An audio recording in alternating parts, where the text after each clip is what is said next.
Assalamualaikum warahmatullahi wabarakatuh. Halo anak-anak, kita berjumpa lagi dalam pembelajaran tema 7, kepemimpinan, subtema 2, pemimpin idolaku, pembelajaran 3. Anak-anak, pemimpin yang baik akan memperhatikan kepentingan seluruh anggota yang dipimpinnya. Pemimpin yang baik juga akan selalu mengajak anggotanya berbuat baik. Yuk kita baca. Wilayah Indonesia sangat luas, dari Sabang hingga Merauke. Bangsa Indonesia adalah bangsa yang majemuk, karena terdiri dari berbagai macam suku, bahasa, agama, dan adat istiadat, serta kebiasaan yang berbeda-beda. Bagaimana kita mempertahankan persatuan dan kesatuan? Banyak caranya. Ayo kita belajar dari cerita berikut. Kepala sekolahku, pemimpin idolaku. Termenung Pak Weli memandang brosur di hadapannya. Lomba pidato anak bertema Bersatu untuk Maju. Begitu tertulis pada judul brosur. Beliau berpikir keras. Ingin sekali ia mengirim Sudin untuk ikut lomba yang akan diselenggarakan di kota. Tetapi dari mana dananya? Pak Weli, kepala sekolah dasar Cemara di pelosok Kabupaten Grobogan, Jawa Tengah. Beliau lahir di Labuha, Maluku Utara. Setelah lulus pendidikan guru, ia pergi merantau ke tanah Jawa untuk mempraktikkan ilmunya. Di sekolah ini, muridnya juga berasal dari berbagai daerah. Pak Weli senang melihat interaksi antara murid-muridnya. Mereka belajar dan bermain bersama tanpa mempersoalkan asal-usul. Semua unik, baik karakter maupun kecerdasannya. Salah satu murid Pak Weli bernama Sudin. Sudin adalah penduduk asli di desa itu. Ia suka membaca, percaya diri, dan komunikatif. Pak Weli ingin Sudin memperoleh pengalaman berharga melalui lomba pidato. Sambil berpikir cara memperoleh dana, Pak Weli mendaftarkan Sudin sebagai peserta lomba. Ia sendiri yang turun tangan melatih Sudin tiap usai sekolah. Semakin mendekati hari perlombaan, Pak Weli risau. Andai saja gajiku cukup untuk mendanai Sudin ke kota, pikirnya. Hingga suatu sore, terlintas ide di benaknya. Dipandangnya kebun pisang di belakang sekolah. Hampir semua tanaman pisang sudah berbuah dan siap panen. Esok paginya, Pak Weli membicarakan idenya dengan para guru. Mereka bermusyawarah mewujudkan ide Pak Weli. Setelah dicapai kesepakatan, Pak Weli mengerahkan guru, penjaga sekolah, serta murid kelas 5 dan 6.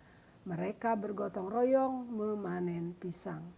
Kemudian, di hari Senin pagi, Pak Weli mengundang pejabat setempat untuk hadir pada upacara bendera.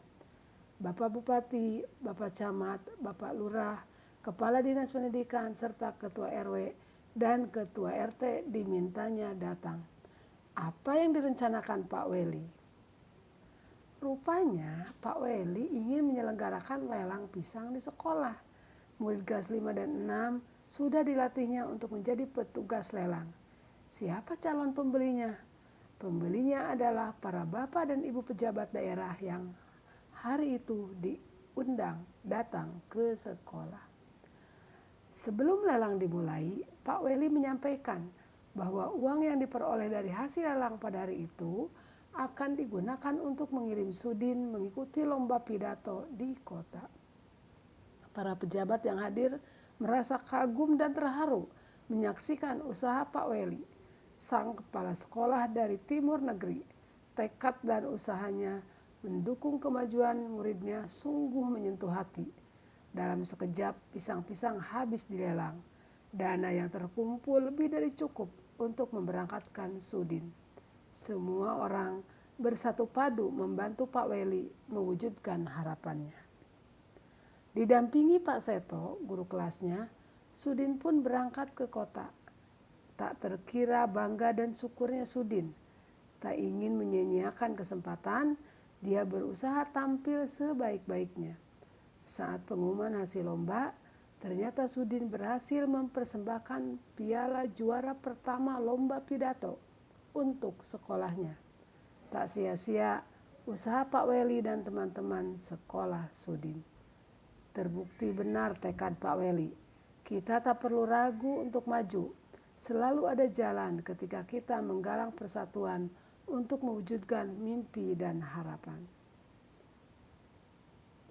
Anak-anak, kamu telah membaca teks Kepala Sekolahku, Pemimpin Idolaku. Diskusikan jawaban pertanyaan-pertanyaan berikut. Ya, coba nomor 1. Mengapa kepala sekolah pada cerita di atas menjadi pemimpin idola? Mengapa, Nak? Karena mempunyai sifat rela berkorban, pantang menyerah, peduli dengan murid, cerdas dalam menghadapi masalah, dan dalam mengambil tindakan mampu meningkatkan persatuan di kalangan murid dan guru. Ya. Yang kedua, apakah kepala sekolah pada cerita sudah mengamalkan nilai-nilai persatuan? Sudah belum, Nak? Sudah ya.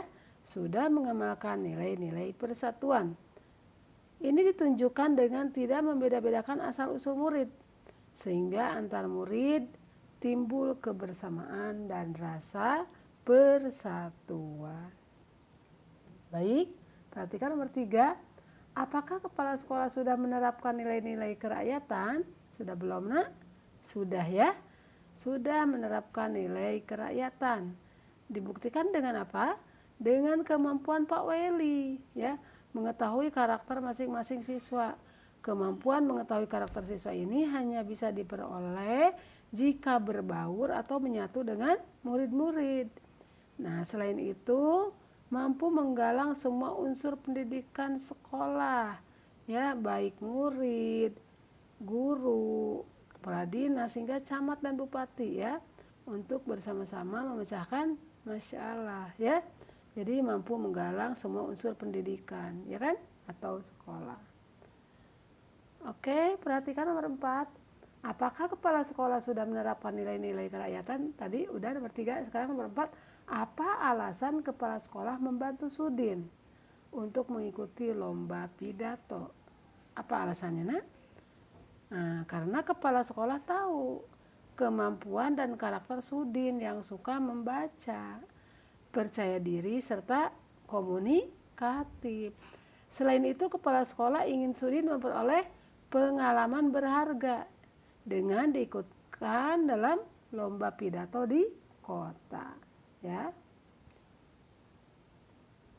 Oke, nah nomor 5-nya perhatikan apa yang bisa kita teladani dari sosok kepala sekolah tersebut, yaitu sikap merakyat, ya, atau turun ke bawah, kreatif, penuh ide, peduli dengan siswa, rela berkorban, ya kan, mampu menjaga persatuan dengan tidak membedakan siswa-siswa, dan beliau itu pantang menyerah, ya.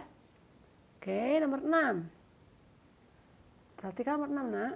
Apakah yang menyebabkan Sudin akhirnya dapat pergi mengikuti kompetisi? Jelaskan. Apa, Nak? Sudin yaitu mendapatkan dana yang cukup untuk mengikuti lomba di kota. Nah, dana itu diperoleh melalui pelelangan pisang yang ada di belakang. Dan pembelinya adalah para bapak dan ibu pejabat daerah yang diundang. Oke, baik, nomor 7 perhatikan. Bagaimana menurutmu hubungan antara kepala sekolah dengan bupati, kepala dinas, dan pejabat daerah lainnya? Apa yang membuatmu menyimpulkan seperti itu? Bagaimana hubungannya, Nak? Nah, hubungan yang sangat baik sekali, ya kan? Sangat akrab. Hal ini dapat dibuktikan para pejabat tinggi tersebut mau menghadiri undangan kepala sekolah, ya kan? Ya kan? Iya. Oke, berdasarkan jawabanmu buatlah tulisan mengenai Pak Weli. Bagaimana, Nak? Pak Weli itu? Pak Weli adalah seorang perantau dari Indonesia Timur yang mengabdi di pelosok Jawa Tengah. Beliau adalah orang yang mampu menjaga kebersamaan dan persatuan di lingkungan sekolah dengan menciptakan suasana tidak ada perbedaan di antara murid-muridnya. Pak Weli adalah kepala sekolah yang peduli dengan muridnya. Beliau bertekad memberangkatkan Sudin, salah satu muridnya, untuk mengikuti lomba di kota. Pak Weli adalah kepala sekolah yang kreatif. Beliau mampu memecahkan masalah pendanaan untuk Sudin, ya kan? Dengan cara apa, Nak? Dengan cara membuat acara lelang pisang, ya. Sebelum itu Pak Weli mengajak musyawarah para guru mengenai rencananya tersebut. Pak Weli juga adalah orang yang supel atau pandai bersosialisasi. Ya, beliau orang yang mampu bergaul dengan siapa saja. Ini terbukti dengan datangnya para pejabat memenuhi undangan beliau. Nah, lelang berjalan sukses dengan dibelinya pisang-pisang tersebut oleh para pejabat, sehingga tercukupi dana untuk Sudin mengikuti lomba di kota. Ya, anak-anak, kamu sudah mengetahui nilai-nilai kepemimpinan kepala sekolah Sudin yang telah mengamalkan persatuan dan kesatuan di lingkungan sekitar sekolah. Nah, tuliskan perilakumu yang merupakan wujud dari nilai-nilai tersebut dan telah kamu praktekkan di lingkungan rumahmu. Ayo, kira-kira bagaimana? Kalian tulis di sini ya.